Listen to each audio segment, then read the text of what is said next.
Graças a Deus.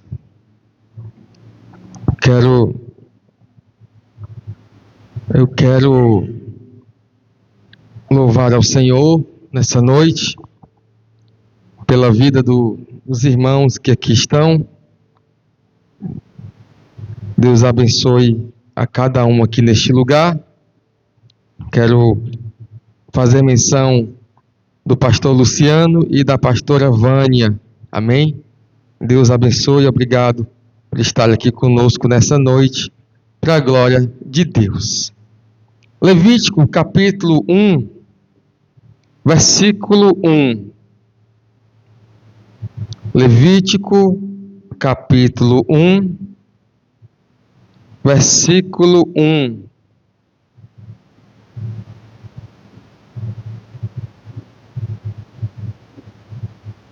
Glórias ao nome de Jesus. Levítico capítulo 1, versículo 1. Quem achou, diga amém.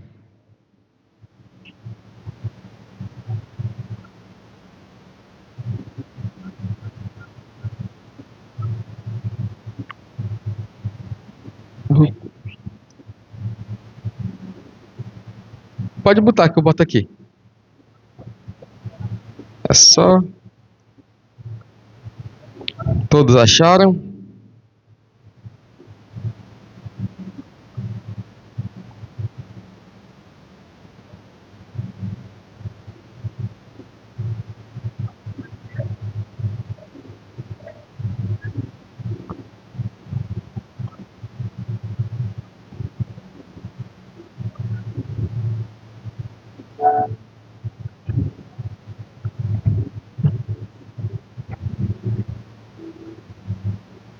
Diz assim a palavra do Senhor. E chamou o Senhor a Moisés, e da tenda da congregação lhe disse: fala aos filhos de Israel, e diz-lhes: quando algum de vós trouxer oferta ao Senhor, trarei a vossa oferta de gado, de rebanho ou de gado miúdo. Amém? Somente esse versículo.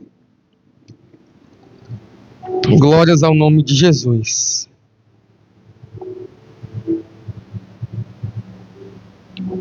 Vamos fazer uma oração. Convido você a ficar de pé.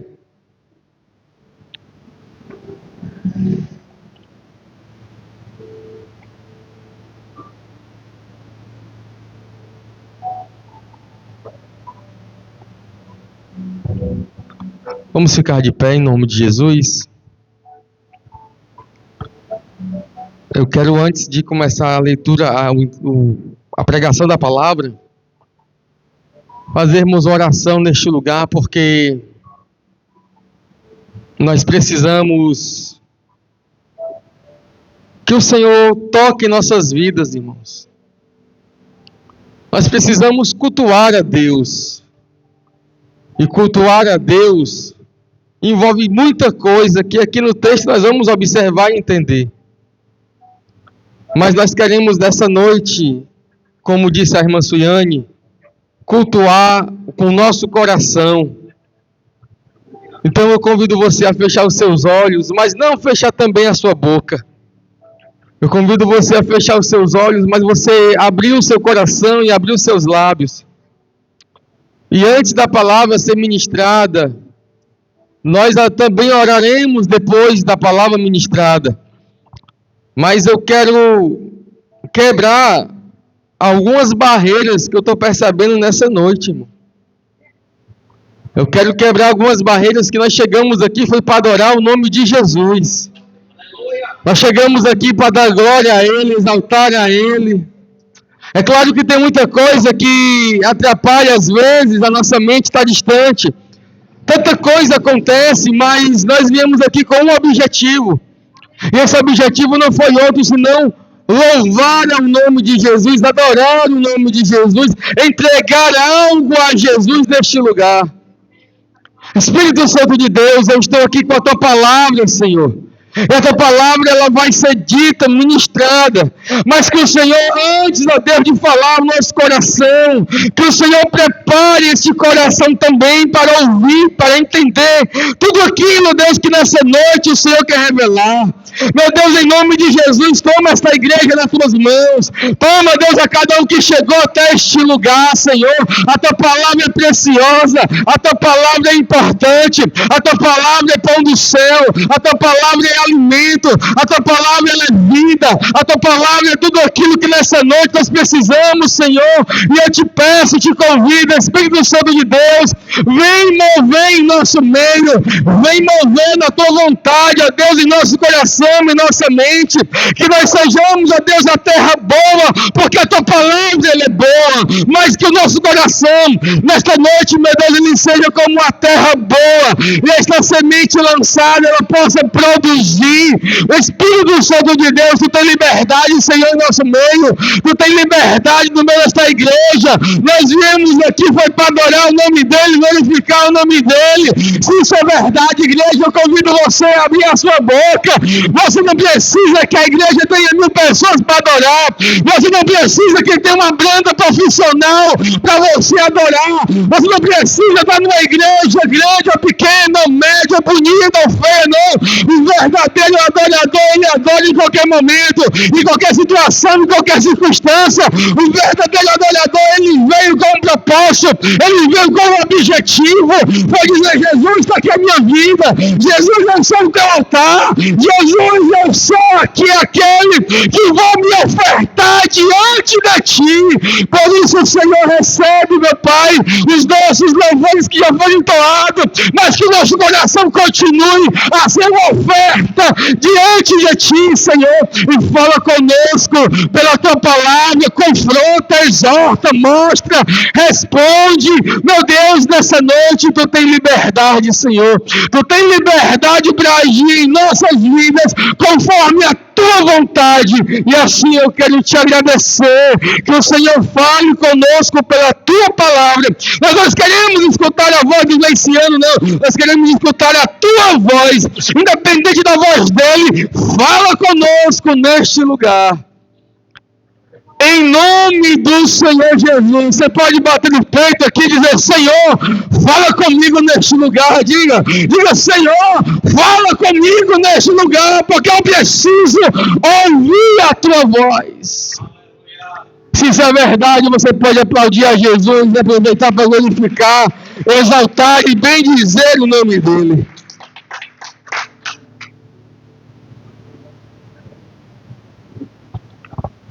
Glórias a Deus. A palavra hoje, irmãos, eu quero que você preste muita atenção para você entender o que está escrito, o que vai ser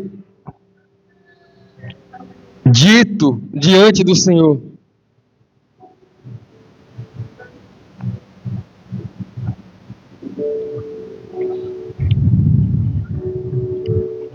Tema da mensagem para você anotar nas tábuas do seu coração: o Deus de detalhes ainda usa coisas pequenas. Você pode repetir esta palavra? Diga: o Deus de detalhes ainda usa coisas pequenas. Levítico é um dos livros que para muitos até estudiosos mesmo, pregadores, judeus, é um dos livros mais difíceis de ser interpretado. Talvez porque na leitura que a gente faz dele, a gente vê muita repetição. Não é difícil olhar a Bíblia de alguém e saber que o livro de Levítico é o único que está com as folhas mais novas. Sua folha talvez está mais gasta em Mateus, Marcos, Lucas, mas Levítico parece que é aquele livro que a gente não tem tanto intimidade com ele, pelo grau de dificuldade que às vezes encontramos diante desse texto. Por que isso, irmãos? Porque o livro está falando da orientação de Deus ao povo. O livro está falando da orientação de Deus para com aqueles que eram povo seu. E eu vou dizer uma coisa para vocês, irmãos, para nós. Isso aqui é uma exortação para todos nós que estamos aqui, irmão. Deus é um Deus de muitos detalhes. Deus é um Deus que trata do seu povo através de muitos critérios. Deus se revela em Levítico como um Deus muito detalhista, muito minucioso. Você já viu alguém que quer fazer uma coisa assim e a gente chama ele de perfeccionista? Às vezes a gente chama até de besta demais. Vai que essa besteira toda, vai limpar, não, mas tá bom só aqui, faz isso mais não. Então, há algumas pessoas que a gente visa, a gente já fala para que tudo isso. Se você olhar para Levítico, você percebe um Deus que ele é muito detalhista. Ele é muito criterioso, minucioso. E agora Deus está se apresentando, dizendo, e chamou o Senhor a Moisés na tenda da congregação. A tenda é o lugar que Deus chama não somente Moisés, mas todo o povo. Em algumas traduções, não é tenda da congregação, mas é tenda da revelação. Tem alguma Bíblia que é assim? Algumas é tenda do concerto, tenda do pacto, tenda da assembleia ou tenda da reunião. Não é assim? Cada tradução às vezes vai dar uma diferenciada. Mas a verdade é que Deus tinha um lugar de encontro com o povo. Reunir, congregar, foi sempre palavras que Deus valorizou. O povo sempre precisou, por ordem de Deus, se reunir, Samuel. Sempre foi necessário o povo estar junto. Palavra congregar, palavra reunir, sempre fez parte do vocabulário de Deus. De modo que Deus deseja falar com o povo, porque o povo reunido é um lugar onde Deus se revela. É na reunião do povo de Deus que Deus revela ao seu povo a sua vontade, as suas verdades. Então essa reunião nossa, ela tem um valor. Não é só porque alguém não tem nada para fazer em casa, porque nós temos muitas coisas para fazer em casa. Mas é porque há um mandamento, uma necessidade que Deus manda na sua palavra. Porque Ele é um Deus de muitos critérios. Deus é um Deus de muitos detalhes. E é por isso que nós temos dificuldade de ler Levítico. Porque as mesmas coisas, ou às vezes uma oferta, um holocausto, o pedido de perdão é muito detalhado. Tem que fazer isso, tem que fazer aquilo, tem que ir para cá e para lá. E o nosso coração muitas vezes quer fazer as coisas de qualquer jeito, de qualquer maneira. Essa palavra, irmão, ela exorta o meu coração e o seu coração.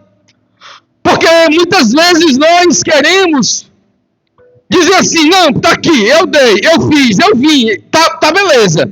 E eu corro, eu vou embora. E eu não olho nem para trás. Porque a gente não entendeu o como Deus valoriza o relacionamento com o seu povo.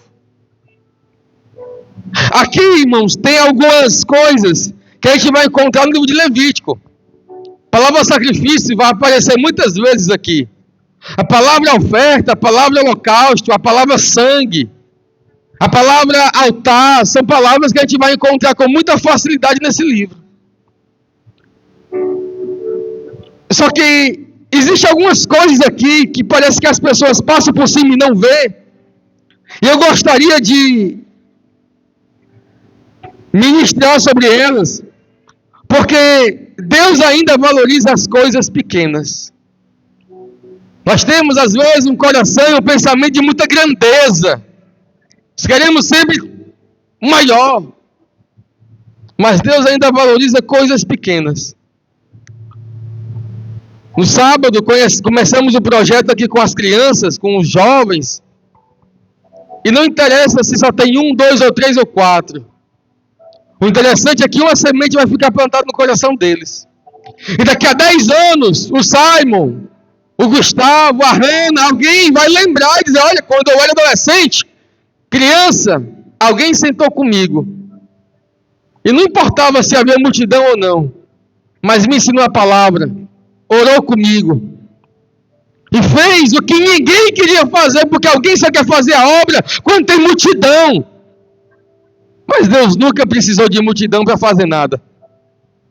Se você olhar a palavra, sempre Deus escolhe os menores, os pequenos, os que não são, os que não têm, os que não podem, os que acham que não consegue.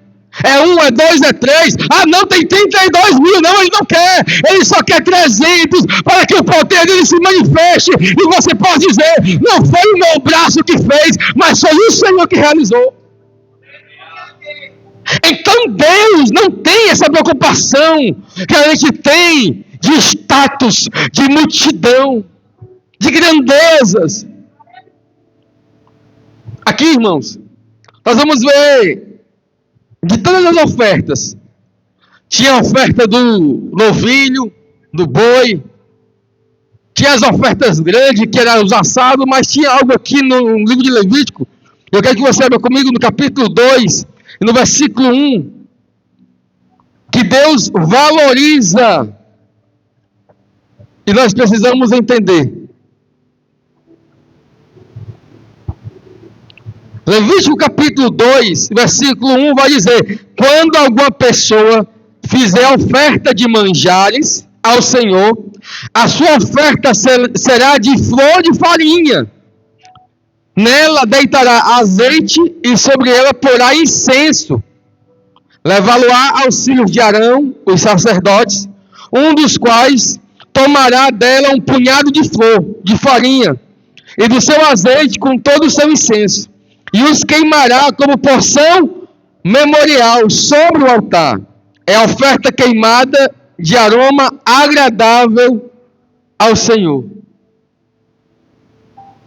Dentro de muitas ofertas que aqui o povo fazia, e eram ofertas pelos seus pecados, ofertas pelas suas falhas. Se você ler aqui, tem o sacrifício pelo pecado da ignorância do sacerdote, o sacrifício pelo pecado da ignorância do povo, o pecado que foi intencional, o pecado que não foi intencional. Então, Deus é muito detalhista. Mas a oferta de manjares não era uma oferta de pecado, era uma oferta de gratidão. De modo que Deus agora está dizendo, olha, vocês precisam ser gratos a mim. E aí vai ter uma oferta que vocês vão dar, como um sinônimo de alguém que é grato a Deus. Alguém podia pensar, meu Deus, é o que? É um bode, é um carneiro, é uma ovelha, é um camelo, é um boi, é alguma coisa? Não. Vocês vão pegar farinha. E um pouquinho de farinha vocês vão ter que misturar com azeite e com incenso. Não pode colocar fermento, mas deveria ter azeite e ter incenso. Olha como é interessante. Essa era a única oferta que não tinha sangue no meio. Todas as ofertas tinha ali o sangue do animal que era ali imolado e colocado e tudo mais. Mas essa oferta não tinha. Porém, o que eu estou entendendo aqui é que essa oferta, ela tinha um valor. Porque quando ele fala flor da farinha, flor de farinha, em outras traduções está dizendo que é a parte mais fina da farinha. É aquela farinha bem fininha, que para a época ela era muito valiosa. E para ela ser farinha fina e valiosa, ela tinha que ser triturada. Teria que passar por um processo onde ela seria triturada. Ou seja, havia um processo. Não era de qualquer jeito. A pessoa tinha que ter um cuidado de pegar o trigo. Depois do trigo, pegava ali a semente, fazia o processo de trituração daquela semente. E somente quando ela tivesse fina, do jeito que deveria ser, ele levaria ao sacerdote, não botava fermento, botava azeite, botava incenso, era queimada no altar do Senhor, e aquele cheiro agradava a Deus, e ali aquela pessoa que levava estava dizendo: eu sou grato a Deus. Eu sou grato a Deus. As nossas ofertas, irmãos, é na pressa, é na correria, é o amassado do bolso, é o que deu para dar, é o agora, é o hoje, é o talvez, é o quem sabe. E essa oferta eu estou falando, não estou falando só de dinheiro, não. É o nosso culto, é a nossa adoração. A gente acha que as coisas é feito do nosso jeito.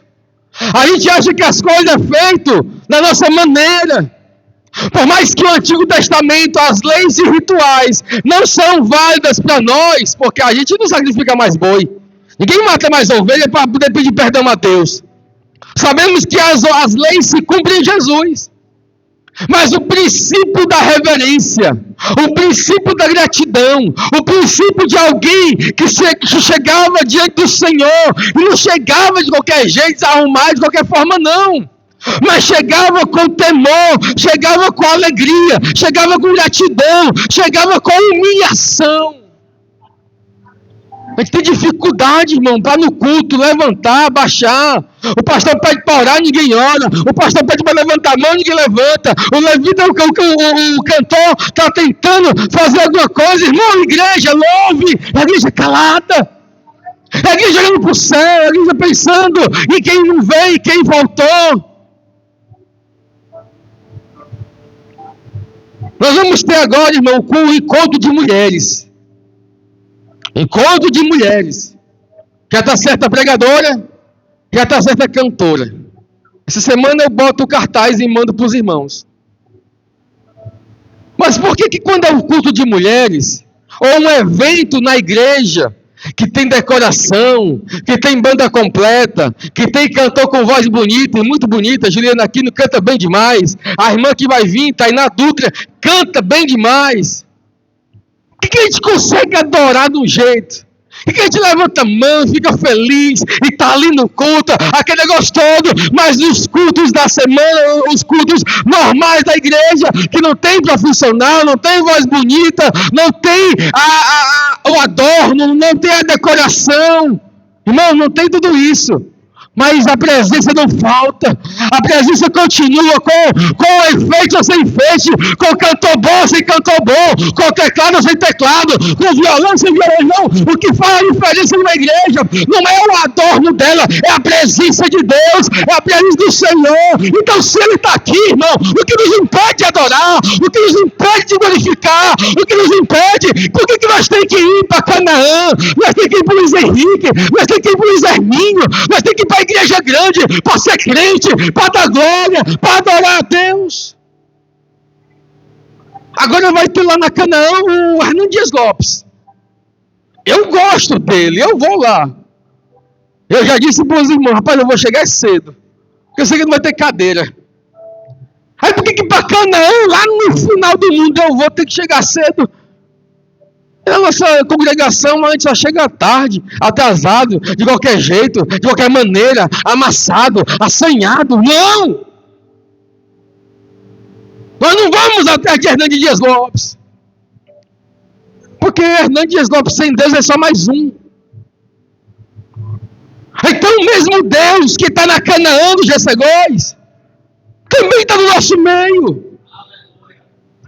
Então, se é assim, é verdade, a mesma reverência tem que ter aqui, o mesmo amor tem que ser aqui, o mesmo fervor tem que estar aqui, não é só no dia da festa. É por isso que eu não faço campanha, é por isso que eu não faço muito evento, porque a igreja que vive de evento é a igreja que quando está lotado, que quando está bonito, está todo mundo, mas quando não, irmão, nós vamos aprender a adorar com 2, com 3 e com 4, nós vamos aprender a adorar com teclado sem teclado, nós vamos aprender a adorar com cantor bom sem cantor bom, nós vamos aprender a adorar do jeito que está, porque a diferença não está nas pessoas, a diferença está em Deus.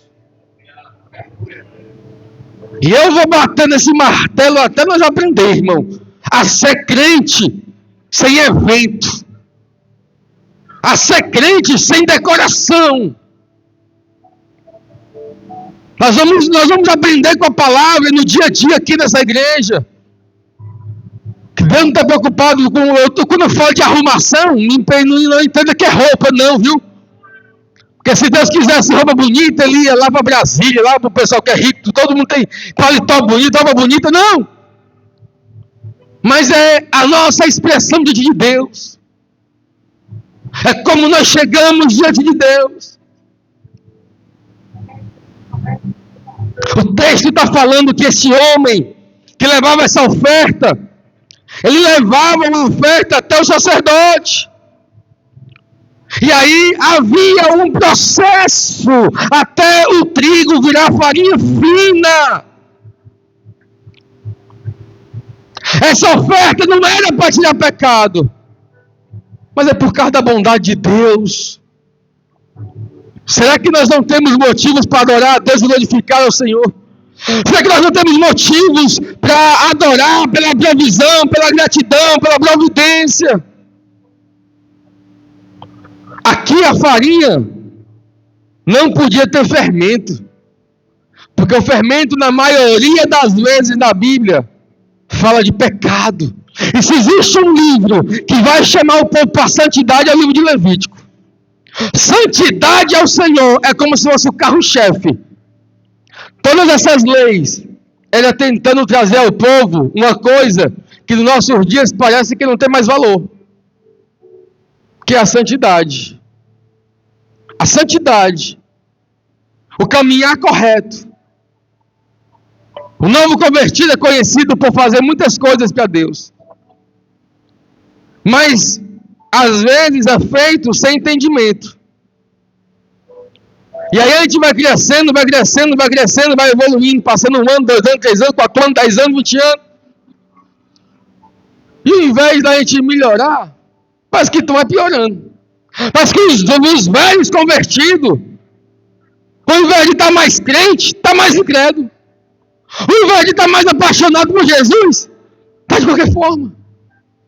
E aí eu entendo as palavras de Jesus quando diz que o morno, ele vomita. O morno, ele bota para fora. Aqui o texto está revelando, irmãos, que ele levava esse incenso até o altar.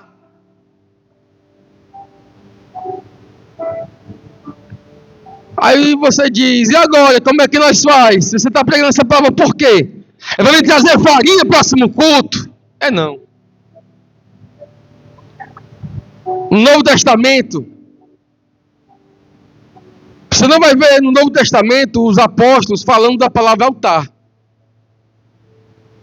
O Novo Testamento, a figura do altar, ela não é mais dita. O altar, ele é muito valorizado no Antigo Testamento, por causa da lei de Moisés e dos sacerdotes.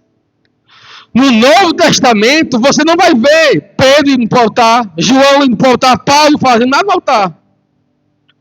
Você vai ver Paulo dizendo que agora eu sou o sacrifício vivo.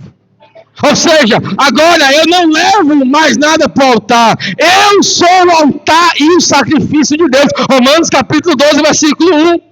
1 Coríntios 6,19 vai dizer que eu e você somos o templo do Senhor. Hebreus 13, do 15 ao 16, vai dizer que agora o sacrifício que nós temos que dar é o sacrifício de louvor. E tu sabe, irmão, que parece que nos dias atuais, louvar parece que se tornou um sacrifício para alguns. Eu nunca entendi essa palavra, até agora recente. Porque se a gente chega no culto, a gente não consegue adorar a Deus, irmão, nós viemos fazer nada. Nós não viemos fazer nada. Sacrifício de louvor. Eu não sei qual motivo alguém pode ter para não louvar. Mas se em Deus nós somos mais do que vitoriosos, Ele vai nos dar capacidade para nós vencermos as barreiras e louvar a Ele com amor e gratidão e verdade. Aqui está dizendo que o sacrifício de louvor tem que sair dos meus lábios. Então o Novo Testamento, Você não vai ver a figura do altar como o Antigo Testamento.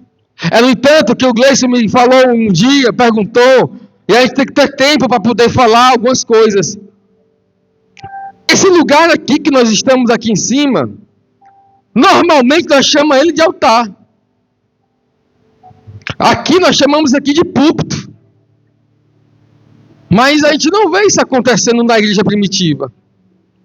O altar, que antes era um lugar que matava um cordeiro, se cumpriu em Jesus.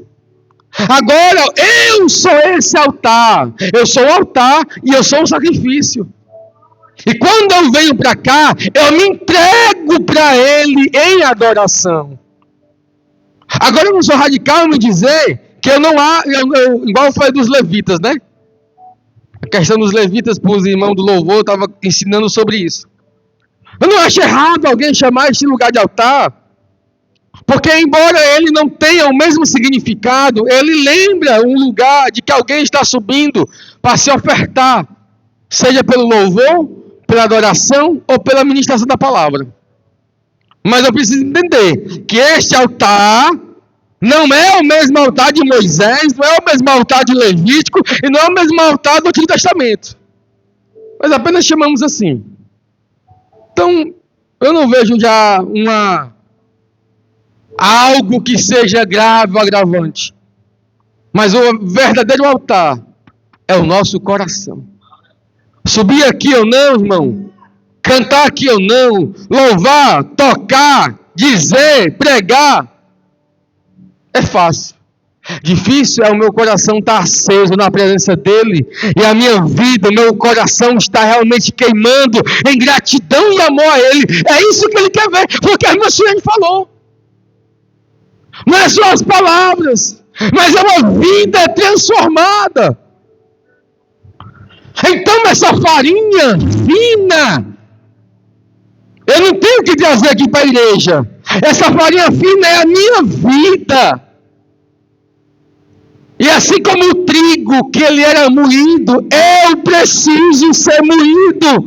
Porque quando eu sou moído, eu me torno adoração diante de Deus. É por isso, irmão, que a vida do crente não pode ser fácil. A vida do crente não pode ser fácil, porque é no momento que ele está sendo moído, que vai sair dele a verdadeira adoração. Samuel disse que não importa como você chegou aqui e tal, começou a orar, e é verdade. Irmão, não importa como nós chegamos aqui.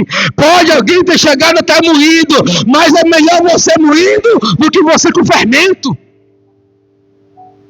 Deus prefere você moído do que você fermentado. Porque farinha fermentada, irmão, é farinha que está inchado. Tem inchaço, mas não tem essência, não tem nada. Mas um trigo moído, ele não é muita porção, é bem pouquinho. Mas no altar de Deus, ele serve como oferta de adoração. Ei, se Deus precisar moer você, ele vai moer. É melhor ele moer você para ser adoração, do que ele deixar o fermento entrar e você não servir para nada. Deus quer uma farinha moída. E que essa farinha moída seja a minha vida, irmão. Deixa ele moer. Agora há uma diferença, irmão. Vamos aqui pensar aqui só nós. Tem coisas que está doendo porque é Deus permitindo. Tem coisa que está doendo por causa do meu pecado. Então nem toda dor é dizer, essa dor é amém, é Deus. Não. Você tem que ver a origem dela. Os amigos de Jó não sabiam a origem da dor de Jó, eles diziam, mas é para pecado. Não, nem era. Então tem dor, que é processo de Deus, de afinar a farinha. Mas tem dor, irmão, que é o teu pecado. Tem dor que é a tua mentira. Tem dor que é o teu engano. Tem dor que é a tua dívida. Tem dor que é a tua consequência. Tem dor que é a tua atitude. Porque o irmão sofrendo, o irmão sofreu isso, irmão, a tua escolha. Irmão, você pode não plantar, Deus nem te obriga. Mas se tu plantar, irmão, tu vai ser obrigado a tu colher. Não tem bom não.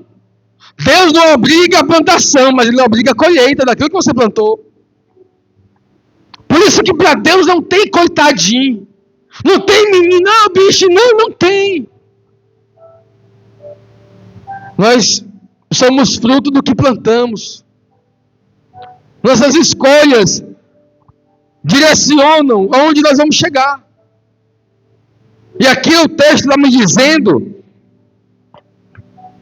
que Deus pode até permitir a minha dor, quando é propósito, não quando é pecado. E se isso é propósito, irmão, eu não tenho problema em adorar a Deus no meio da dor, no meio da luta, no meio da tribulação, no meio de tudo aquilo que se levanta contra mim, contra você, porque eu sei que eu estou olhando para o alvo certo, para o caminho certo, e por causa dele, eu consigo passar para o outro lado. Tinha uma segunda coisa aqui, irmãos, que é o livro de Levítico vai falar, e que quase ninguém vê. Levítico 2, versículo 13. Olha o que diz aqui. Primeiro é a farinha. Ela é moída, mas ela é adoração. É pequeno. É pouquinho. Mas Deus recebe e usa. Levítico 2, 13 está dizendo assim, ó. Toda a oferta dos teus manjares temperarás com sal. A tua oferta de manjares não deixará faltar o sal da aliança do teu Deus. Em todas as tuas ofertas aplicarás sal. Você já viu algum lugar falando sobre o sal da aliança? Já viu, Kátia? O sal da... Tem certeza? Depois eu refresco a tua memória, que foi que tu viu. O sal da aliança. O sal da aliança não é uma campanha, irmão.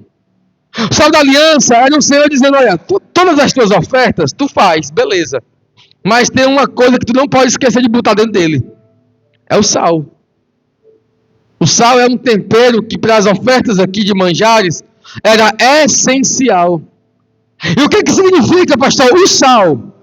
No Antigo Testamento, o sal, ele significava durabilidade, preservação e pureza. Esse era o significado do sal.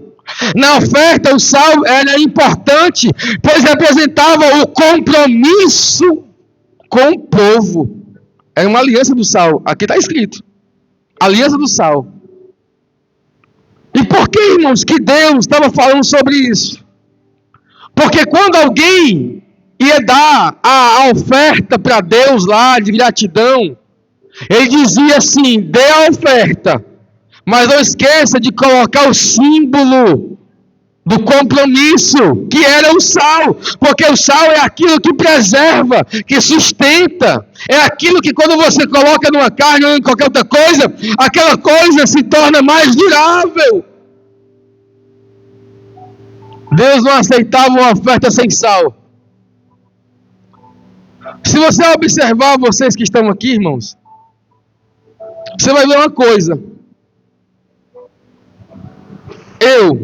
Isso é de mim. Eu não falo muito sobre a oferta. Eu não falo muito sobre contribuição.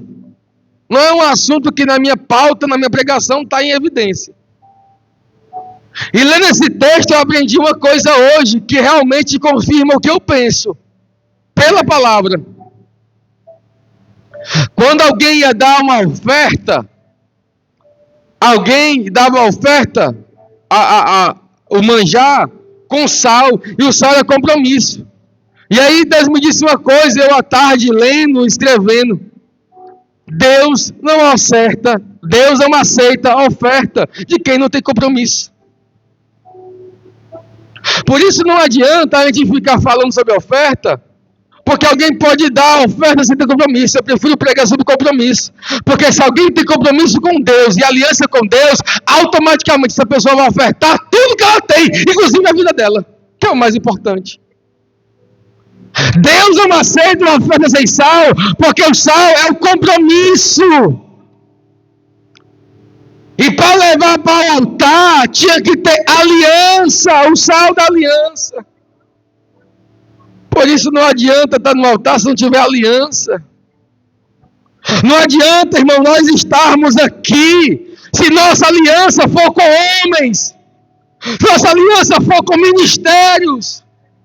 A nossa aliança, em primeiro lugar, tem que ser com Deus. Alguém aliançado com Deus não tem dificuldade em oferta, não tem dificuldade em amar, não tem dificuldade em ajudar, não tem dificuldade em congregar, não tem dificuldade em adorar a Deus, não tem, porque o compromisso que ele tem com Deus é maior do que qualquer outra coisa. Não adianta ensinar sobre oferta, você não ensinar sobre vida com Deus e compromisso. Alguém que tem compromisso com Deus, irmão, não importa onde ele esteja, o coração dele se derrama em gratidão a Deus. Nós não podemos, acho que foi o Gleice que louvou, nós não podemos nos apegarmos com as coisas externas, com as coisas de fora. É por isso, irmão, que nós vamos fazer a Semana Pentecostal, quando tiver perto de fazer 1 ano aqui o ministério. Eu até pensei em trazer muito pregador amigo meu, mas de preferência eu vou usar os que estão aqui dentro. Porque a gente sempre quer se apegar a homens, a pessoas, a eventos.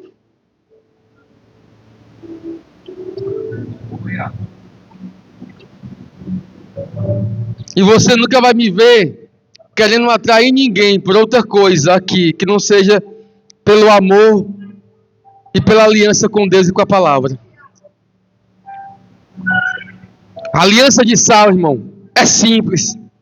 E quando Jesus vem à terra, ele vai dizer: ei, agora a aliança não é tu dar sal para ninguém, fazer campanha de sal, ou colocar lá na farinha, não. Agora você tem que ser o sal da terra. Agora você é símbolo de aliança e compromisso. Ei, quem olhar para você, irmão, tem que ver em você o nome na sua testa assim, ó: fidelidade, compromisso, aliança com Deus. Não adianta alguém botar um paletó, se arrumar todo, se não tiver aliança, se não tiver compromisso. Esses dias eu estou pensando em algo que eu quero fazer sozinho.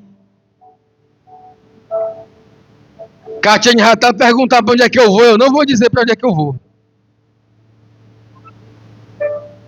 Quero fazer algo sozinho. Porque é uma aliança comigo e com Deus, irmão.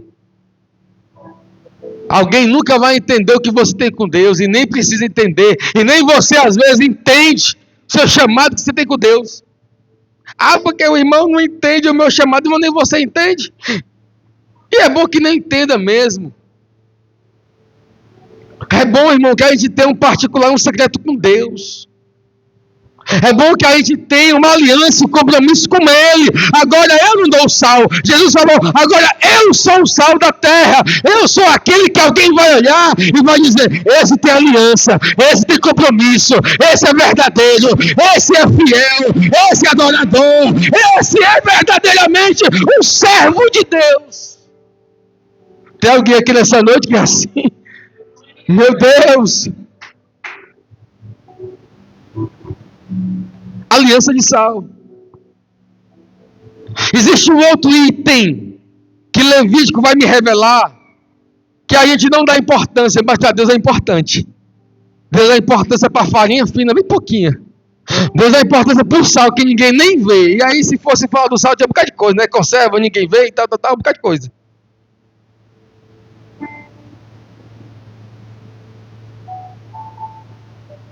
Levítico capítulo 6, versículo 10.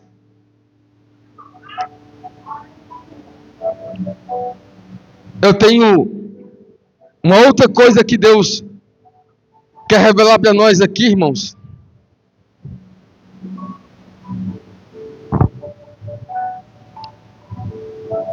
Levítico capítulo 6, versículo 10. Quem achou, diga amém. O sacerdote vestirá a sua túnica de linho e os calções de linho sobre a sua pele nua, e levantará a cinza quando o fogo houver consumido o holocausto sobre o altar, e a porá junto a este. Depois despirá as suas vestes e porá outras, e levará a cinza para fora do arraial, a um lugar limpo. A um lugar limpo. Irmãos, quando eu vi sobre isso daqui, irmãos, eu fiquei assim, impactado como Deus é poderoso. A cinza do altar era algo que parecia que não tinha utilidade. Alguém aqui sabe para que serve uma cinza?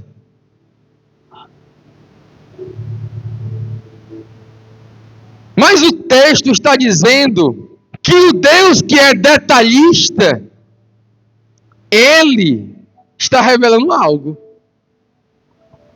A cinza no altar tinha um significado. Primeiro, que a cinza revela que o sacrifício foi aprovado e aceito.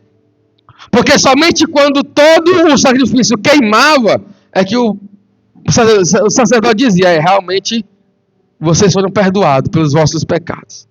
Então a cinza está revelando de que o sacrifício ele foi aceito. Levítico 6, 10 e 11.